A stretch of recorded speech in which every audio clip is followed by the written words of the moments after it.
तो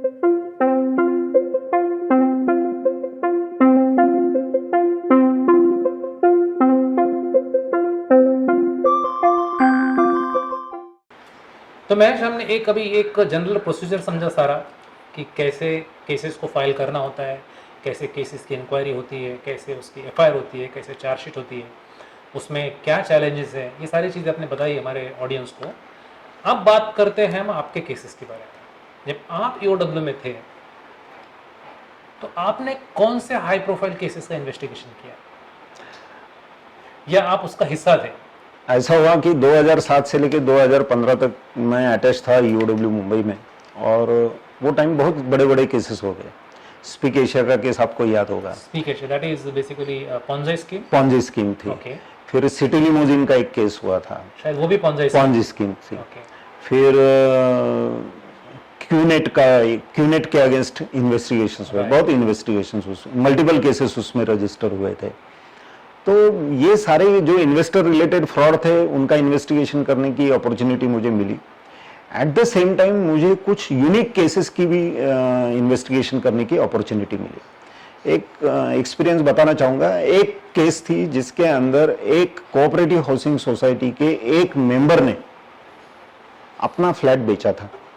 फ्लैट बेचते टाइम उसी मेंबर ने उस फ्लैट के एडजेसेंट जो एक टेरेस थी वो भी बेच दी थी। अब सोसाइटी के बाकी के मेंबर्स की ऐसी एलिगेशन थी कि दैट सोसाइटी जो रजिस्टर्ड सोसाइटी है, कोऑपरेटिव सोसाइटी है, is owner of that particular terrace, और वो टेरेस ये बेच नहीं सकता है, इसने फ्रॉड किया है। अब उस केस के अंदर ऐसा हुआ था कि जिसने बेचा था उसका कहना ऐसा था कि भाई मुझे तो ये सोसाइटी ने ऑलरेडी अलॉटमेंट की है। जब ये बिल्डिंग का रिनोवेशन हुआ था, रिकंस्ट्रक्शन हुआ था, तब ये टेरेस सोसाइटी के कमिटी ने मुझे अलॉट किए, and to support his statement उसने एक रेजोल्यूशन हमें सबमिट किया था। On basis of that resolution उसने बहुत सारी जगह पे, मतलब जो सिविल डिस्प्यूट था, सिविल डिस्प्यूट में भी उसने यही कहा था कि society itself has allotted me, और इसलिए मेरा राइट बनता है, इसलिए मैंने उसको बेचा है। अब ये इन्वेस्टिगेशन करते टाइम जो कंप्लेनेंट था, कंप्लेनेंट का ऐसा कहना था साहब ऐसा कोई रेजोल्यूशन नहीं हुआ है। जिन्होंने उस रेजोल्यूशन के ऊपर सिग्नेचर्स किए थे वो बोल रहे थे कि नहीं नहीं हमने रेजोल्यूशन के ऊपर सिग्नेचर किए थे। अब सुप्रीम कोर्ट का एक जजमेंट है जिसमें वो बोलता है कि author of the document admits the document then the document is valid, bona fide है वो। कंप्लेनेंट का कहना है नहीं, ये रेजोल्यूशन बैकडेटेड इन्होंने दिखाई, ये रेजोल्यूशन इस डेट को कभी हुआ ही नहीं है। How to prove this? तो on basis of physical examination of that particular document, on basis of forensic report of that particular document, हम लोग उसको एस्टेब्लिश कर सके कि ये जो रेजोल्यूशन है ये वाकई बैकडेटेड है। उसके लिए जो लेटर हेड यूज किया गया था वो डेट समझो 2010 की है, तो वो लेटर हेड 2012 का यूज किया गया था। ये through physical examination and through forensic report हम एस्टेब्लिश कर सके। तो वो एक मेरे करियर में या मेरे इन्वेस्टिगेशन के इसमें बड़ा एक इंटरेस्टिंग सब्जेक्ट था, ऐसा मैं कहूँगा। और पोंजी स्कीम के अंदर जब मैंने इन्वेस्टिगेशन किया था तो मुझे बहुत बड़ा चैलेंज हमेशा ये लगता था, और बहुत सारे पोंजी स्कीम्स में या इन्वेस्टमेंट रिलेटेड फ्रॉड में यही होता है कि आप पेमेंट तो करते हो बैंक टू बैंक, पैसा जाता है बैंक के अंदर। एक्यूज क्या करता है, एक्यूज वही बैंक का जो पेमेंट है वो और कई सारे अकाउंट्स में डाइवर्ट कर देता है। जो बेनिफिशियरी अकाउंट्स होते हैं वो फर्जी अकाउंट्स होते हैं, जैसे किसी ड्राइवर के नाम पे खोल दिया, किसी वॉचमैन के नाम पे खोल दिया, कोई कारपेंटर के नाम पे खोल दिया। वो एक्यूज बोलता है जा बेटा वो वहां से कैश विड्रॉ कर और मुझे दे दे। तो एक बार बैंकिंग सिस्टम से पैसा बाहर गया तो it is very difficult to trace.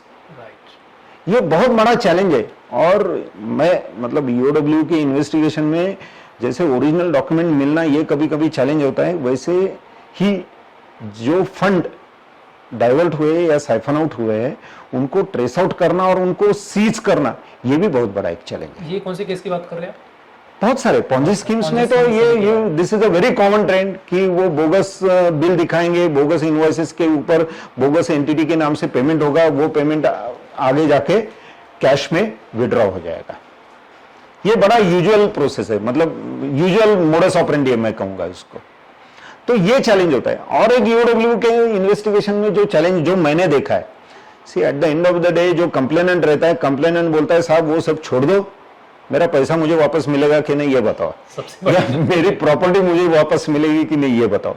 तो सबसे बड़ा चैलेंज ये होता है कि जब क्या जिसको हम बोलते हैं कि डिफ्रॉडेड मनी है, उस पैसे से अगर किसी ने रियल एस्टेट खरीदी है तो उसको सीज करना बहुत बड़ा एक मुश्किल बात है, बहुत बड़ा चैलेंज है। उसके लिए लीगल रेमेडीज है, नहीं करके नहीं, बट टेडियस है, टाइम टेकिंग है, और उतना पेशेंस कंप्लेनेंट ने भी दिखाना जरूरी होता है, इन्वेस्टिगेटिंग एजेंसी का भी फोकस उतना टाइम रहना चाहिए, बहुत सारी बातें इसमें। आई थिंक आपने अभी जो सोसाइटी के केस का बताया, आपने फॉरेंसिकली वो डॉक्यूमेंट का प्रूव किया आपने कि ये फैब्रिकेटेड डॉक्यूमेंट है या पोस्ट डेटेड या बैक डेटेड जाके उसको बनवाया है। मैं यहाँ पर एक दर्शकों के लिए आपको खाली एक बात जोड़ना चाहूँगा मैं।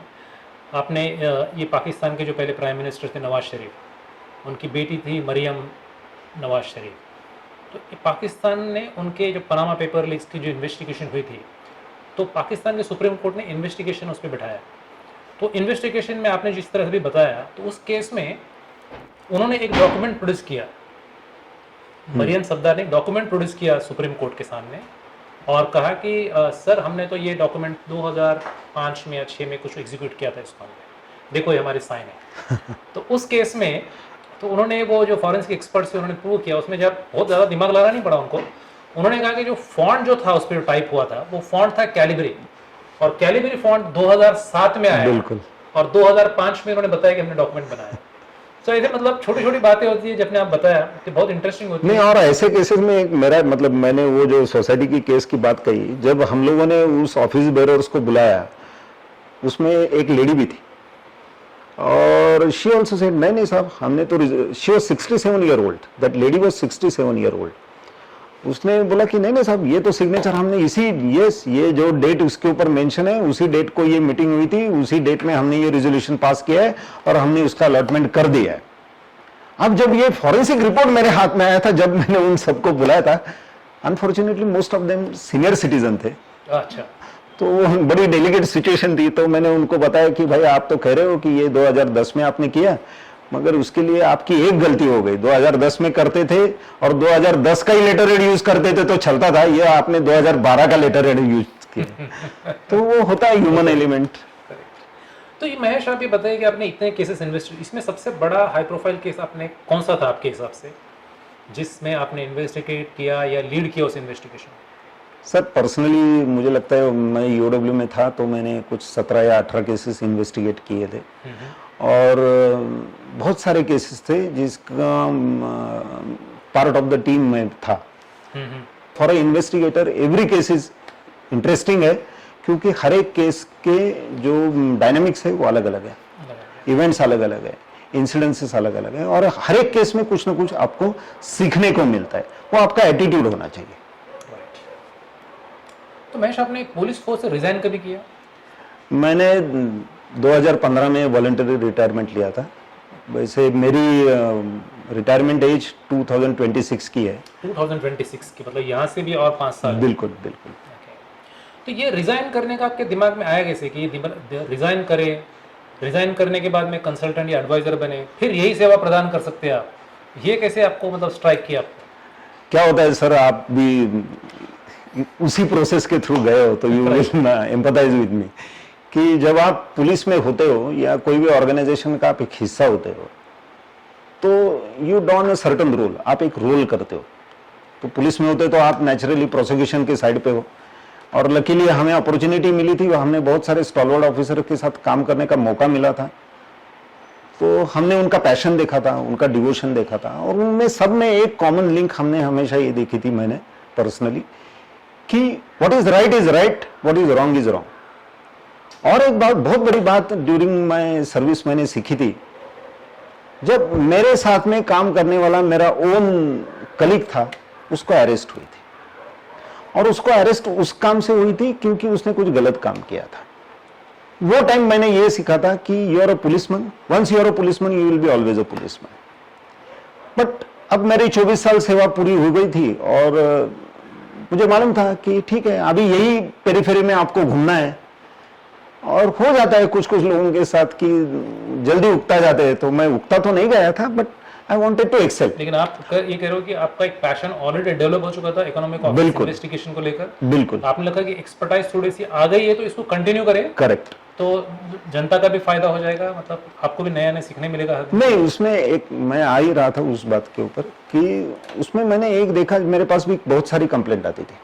मेरा नेचर ऑफ वर्क ऐसा था कि मुझे दिन में कम से कम 20-25 कंप्लेंट नई पढ़ने के लिए मिलती थी हर दिन। और जब मैं वो कंप्लेंट को पढ़ता था, उसका स्टडी करता था, और जब लोगों के साथ बात करता था, तो मुझे समझता था कि यार इसने ना बहुत अच्छी तरह से अपनी कंप्लेंट को नरेट किया। और कुछ कुछ कंप्लेंट ऐसे आती थी जब मालूम पड़ता था अरे यार ये बंदे ने ये ऐसा नहीं कहना चाहिए, he should tell it in a different manner.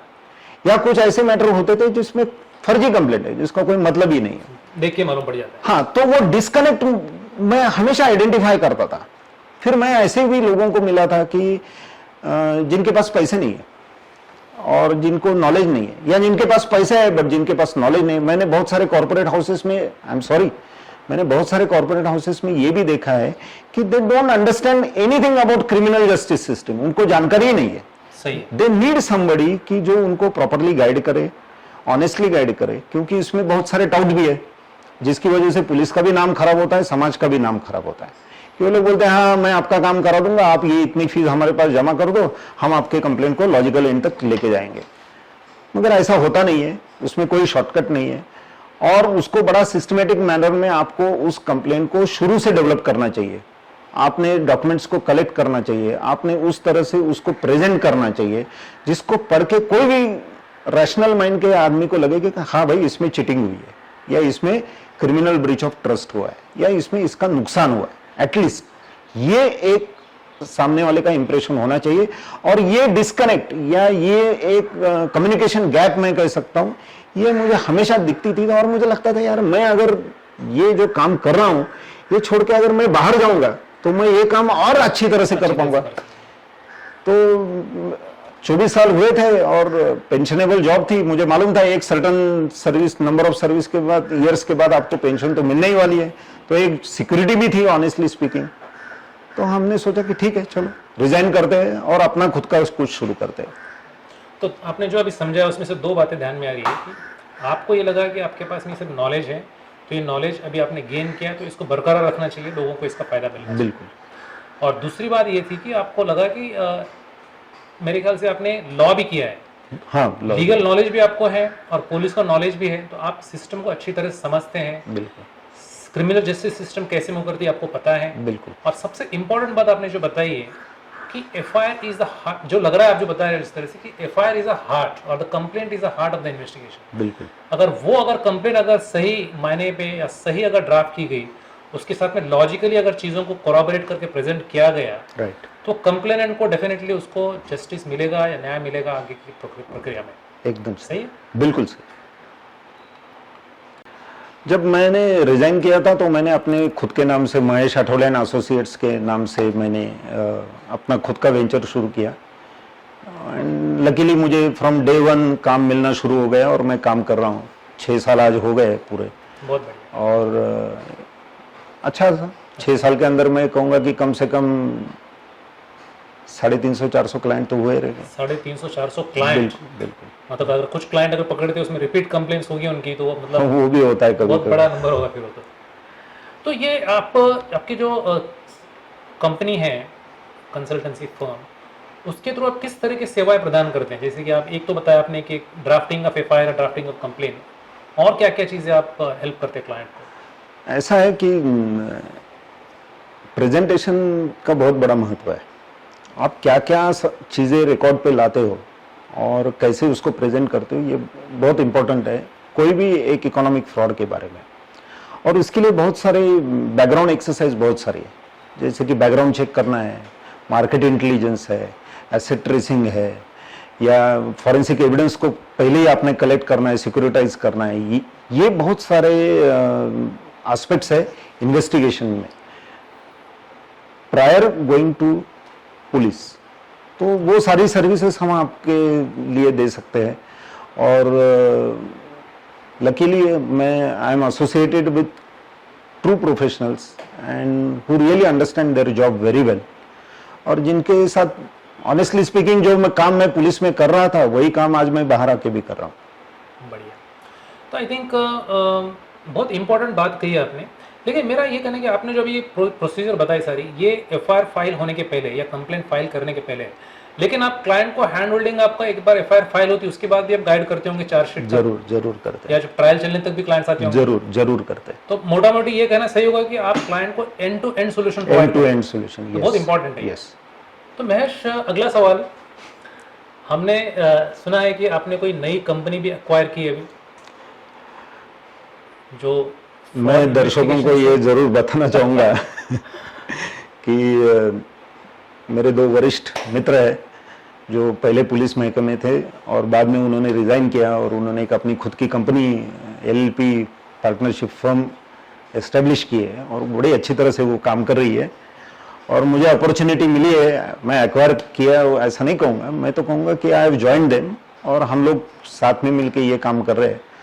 तो जो पहले मैं अकेले मेरे इंडिविजुअल लेवल पे काम कर रहा था, तो मैं कहूँगा अभी उसका एक प्रॉपर टीम, प्रोफेशनल टीम अभी है हमारी, जिसके थ्रू हम ये सारे मार्केट इंटेलिजेंस का काम करते हैं, बैकग्राउंड चेकिंग का काम करते हैं, डिजिटल फॉरेंसिक का काम करते हैं, एसेट ट्रेसिंग का काम करते हैं, स्किप ट्रेसिंग का काम करते हैं।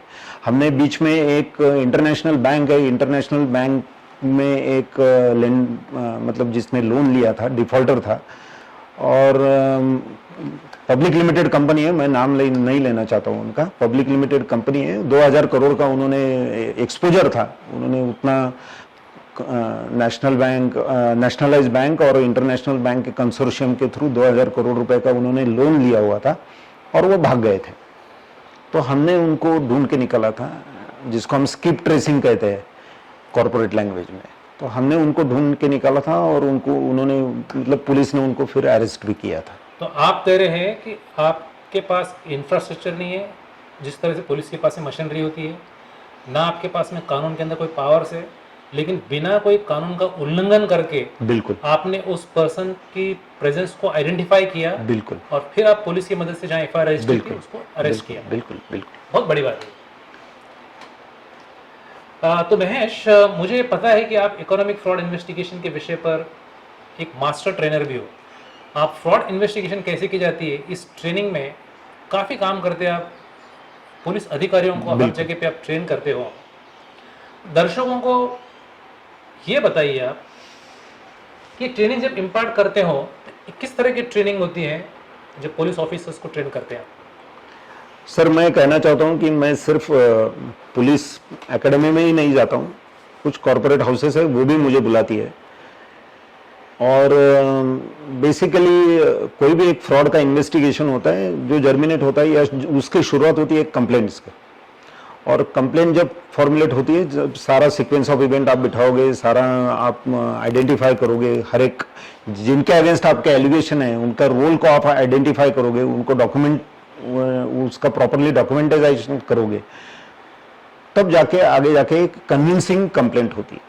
तो मैं जब भी कोई कॉर्पोरेट हाउस में जाता हूं तो मैं इस बात के ऊपर ज़्यादा बात करता हूं। जैसे बैंक में जाता हूं तो मैं उनको समझाता हूं कि पुलिस की पावर्स क्या है, पुलिस के इन्वेस्टिगेशन में पुलिस के पास क्या क्या एवेन्यूज़ होते हैं, पुलिस किस तरह से इस चीज़ को इन्वेस्टिगेट कर सकती है, ओरिजिनल डॉक्यूमेंट्स या ओरिजिनल रिकॉर्ड या डिजिटल रिकॉर्ड का प्रिजर्व, मतलब उसको प्रिजर्व करना कितना बड़ा इंपॉर्टेंस है उस चीज़ का।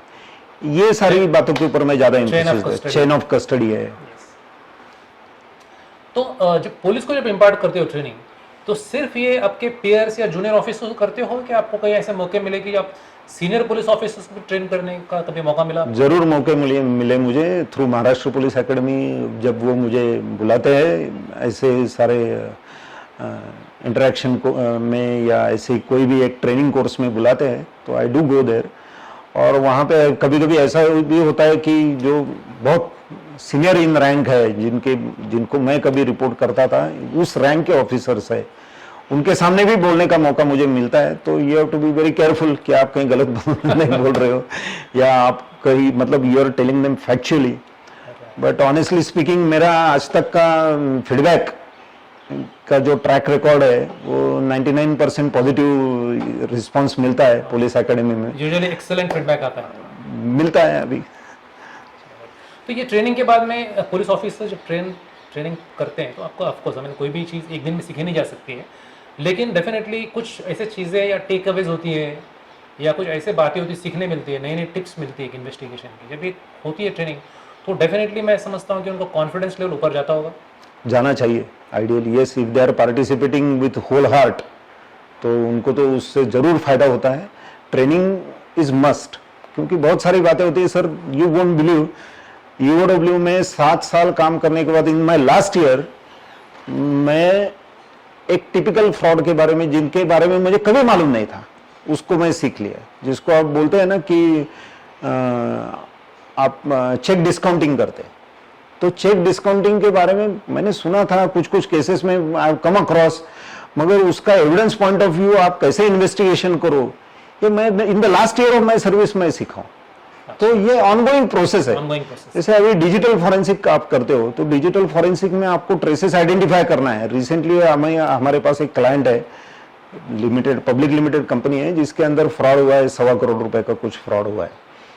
तो फ्रॉडस्टर जो है वो उनका ही अपना खुद का आदमी था, एज एन अकाउंटेंट वो काम करता था।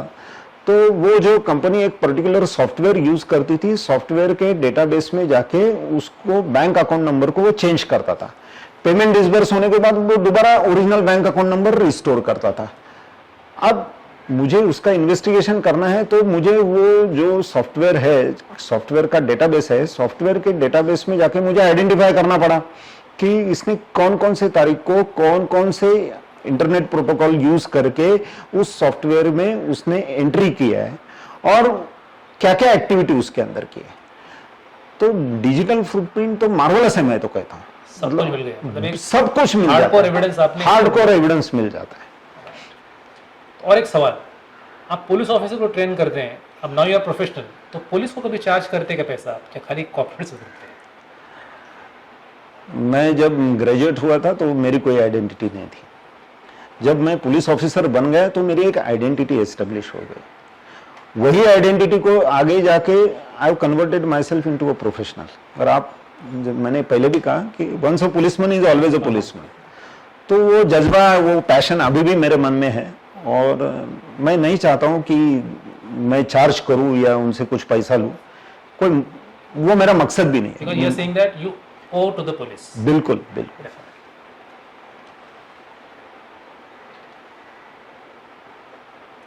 महेश, आज का एक आखिरी प्रश्न,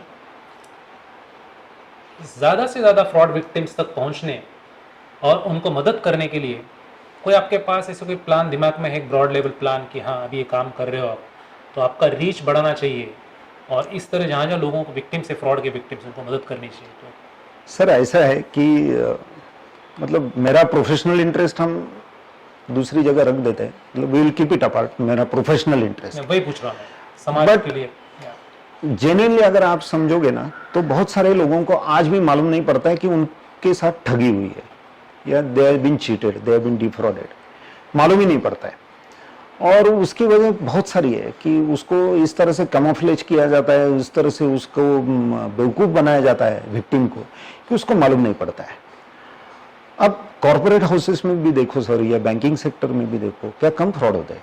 बहुत सारे फ्रॉड होते हैं, इतनी सारी सिस्टम उनके अंदर है, फिर भी फ्रॉड होते हैं। तो ये लूपहोल सिस्टम के अंदर होते हैं और नेचुरल पार्ट है, वो कोई कह नहीं सकते। और मुझे ऐसा लगता है कि corporate should focus more on that, क्योंकि आपने भी मल्टीनेशनल बैंक में काम किया है, तो यू विल एक्सेप्ट कि दे आर प्रिज्यूमिंग कि certain portion of turnover will go waste into the fraud और डिफ्रॉडेड मनी। वो उनका एक रेशियो है, वो जानते हैं। बट ये डिफ्रॉडेड मनी कहाँ जाती है, इसका अगर आप थोड़ा आगे जाके आप ये करोगे तो उसके सोशल इम्पैक्ट है वो बड़ा खतरनाक है सर।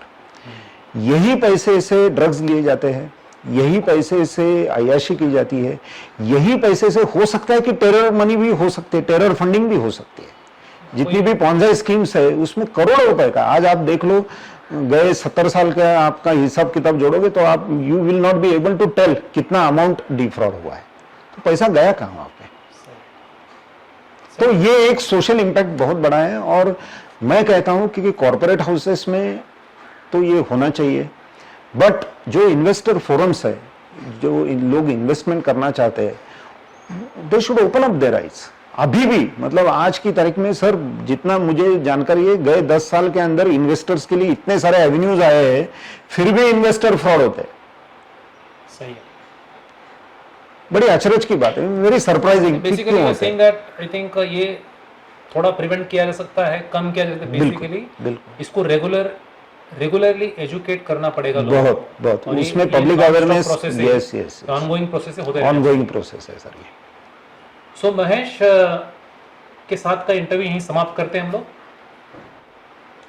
महेश, आपके कीमती समय के लिए धन्यवाद, बहुत अच्छा लगा डिस्कस करके।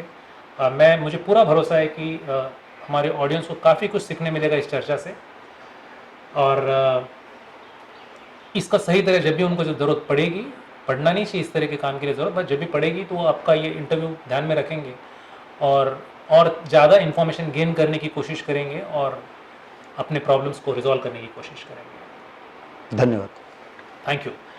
तो मित्रों, आशा करता हूं कि आज का ये economic office wing and approach towards it आप सभी को काफी पसंद आया होगा।